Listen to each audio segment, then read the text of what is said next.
Okay. All right. So, what was the goal of the march today? Like, what was the common message, if there was one? I would say the common message is to get together, spread the knowledge, make people aware of the company Monsanto and what they're doing to our crops through genetically modified foods. And for anybody who doesn't understand the Monsanto Protection Act, could you elaborate on that? Sure. Essentially, the act that was signed into the bill that President Obama passed was to nullify any type of consequence this company Monsanto would have if there's any consequences from their genetically modified seeds. So if I got sick from eating their genetically modified produce, they're not held liable. And so that's essentially what the Monsanto Protection Act was positioned towards. Yeah, definitely. And what do you think Monsanto's goal is ultimately? I'm told their goal is to increase yields, create more produce, because we have a lack of food going throughout the population in the world. However, I'm under the impression that we produce 12 billion people's worth of food.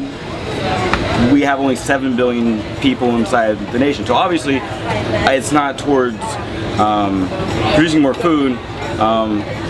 However, these seeds are known to repel insects better, so it provides more protection to the crops. Why do you think Monsanto bought Blackwater? Are you aware of that? I am. Probably for protection. This is probably the go-to answer. But I know in the past, the occupying and some of the revolutions across the world in history have gotten violent. So I'm sure if people start becoming more aware of all of these atrocities per se happening to our food supply, they would need more protection. Okay, and I've done some research and I saw that there's been marches of Monsanto, like there was some last year. Sure. Has there been any media coverage of this that's been supportive in getting the word out there? No, there hasn't. I know the first one was on October 25th. It was over 16 different countries, 50 different cities, and 200 million people marched against this one company. And there was not a single media source, mainstream media source that covered it. In fact, the only type of coverage I got was through grassroots movement like social media or through the very small third-party media outlets. Okay. And do you think the executives and the CEO and everybody and the shareholders and everybody who knows who's high up in Monsanto, do you think they actually eat their own products? I don't.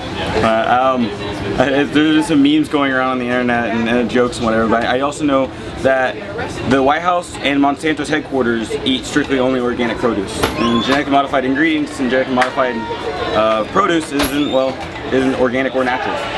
Yeah. Tell me a little bit about your organization and what you guys are trying to, what your message is there, what you're trying to accomplish. Sure. Our organization is Agro. We're a state-of-the-art greenhouse company that uses aeroponic technology to grow clean produce. We're all about making sure we have clean produce, so no pesticide residue, and making sure we have dense nutrition. We found that through hydroponics and through aeroponic growing, we're able to increase nutrition by 1,000% sometimes in produce. So we're all about making nutrient-dense produce, giving you clean produce so you don't have any toxins going in your body, so you're only having the healthiest of the healthy food. Oh, okay, so what kind of vegetables and fruit do you guys usually grow? Right now, we're mainly sticking to leafy greens, so we grow collards, kale, mustard greens, Swiss chard, all types of herbs, basil, oregano, cilantro. We're just now getting into fruit production, so we are growing tomatoes, strawberries, and hopefully we're going to branch into more like cucumbers and melons. But yeah, so Monsanto hasn't given you a hard time yet, hopefully, right? Not yet. All right. That's a good thing. Who knows what the future holds? Yeah. All right. So how can people get a hold of you to get more information about your company? We're very active on Facebook, so Facebook is a very good outlet to get a hold of us. You can also find us at agroinnovationsinc.com. We have a contact us, and it has a section for volunteers, for partners, and for internships, because we do want to help educate the future of our farming and educate people on innovative ways to grow. Okay. All right, well, that pretty much concludes all the questions. All right, well, thanks for your time. Thank you.